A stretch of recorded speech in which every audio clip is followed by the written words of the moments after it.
Good morning po, Sir Lindsay. Ano po ito pinaka-latest natin updates regarding po sa clearing operations po ng DPWH CAND Samar regarding uwan? Regarding natin na naglabay pala na Super Typhoon Uwan. An aton maintenance section headed by Engineer Joelito Castillo conducted clearing operations along the road section of the Samar 2nd Engineering District from barangay here in Catbalogan, Samar, go to Basay Road section. Palagi silang nagkakandak dyan ng clearing operation and to ensure din the safety of the commuters. Sir, as reported sa amin, napakarami po ng distroso sa Catbalogan, lalo na sa 2nd District ng Samar. Ano po usually ang pinaka-main problema during Typhoon Uwan? Actually, an Typhoon Uwan is a mixed and strong winds and heavy rains. And nakita din natin mostly sa social media yung sa amin dito yung port, yung sa seawall. Actually, nasira talaga yan, dahil sa lakas ng hangin tsaka yung parang mayroong halo na storm surge.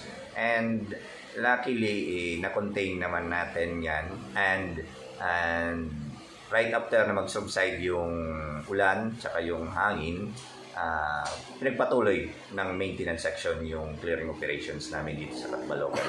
How about yung mga landslide po, sir? So far, wala tayong masyadong sa mga landslide na control within the Samar 2nd Engineering District. Yung lang natin, yung mga nagti-trimming lang tayo, pruning ng mga trees natin. Dahil yung iba, yung mga sanga-sanga ay napupunta sa main road. Yun lang. So far, yung mga landslide at saka yung sa ngayon, and right after the Typhoon Uwan, passable lahat naman ng road section ng Samar 2nd.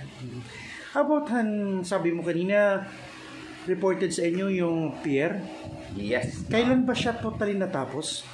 Actually, yung pier ongoing pa rin ba siya? Ongoing yan, pero sa yan, hindi yan sa DPWH Samar 2nd. Region national? Sa local. Sa local, yun okay. So, yun, under siya ng? Yung sa local government unit. Okay. Pero nakikipagtulungan din yung DPWH sa kung ano yung kaya naming maitulong sa pag-repair ng port namin. So, i-consider yan bisan waray na pundo? Or what I mean, kulang na ang pundo? Actually, kung ito continuousity na continuousity na funding niya dito. Now, according to our district engineer, may instruction galing sa central office na mag-coordinate sa local government unit kung ano yung pwedeng maitulong ng DPWH sa pag-repair ng port namin na kasalukuyang nasira ng nagdaang Typhoon Uwan. Okay. Sir, ang pinaka-latest update regarding po sa DPWH 2nd DO, yan na ang pinaka-latest ninyo po?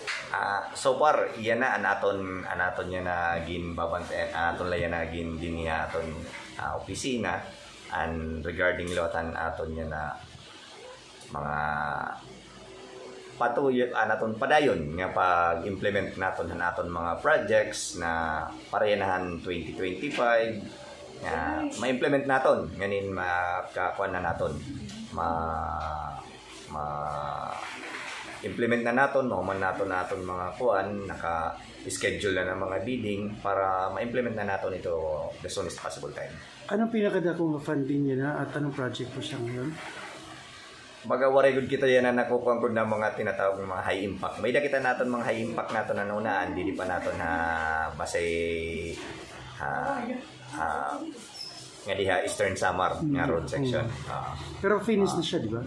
Ongoing.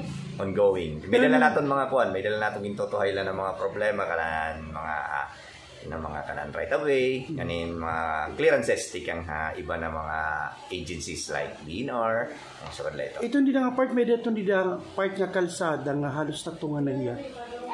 tungod naruspak yun. Naruspak.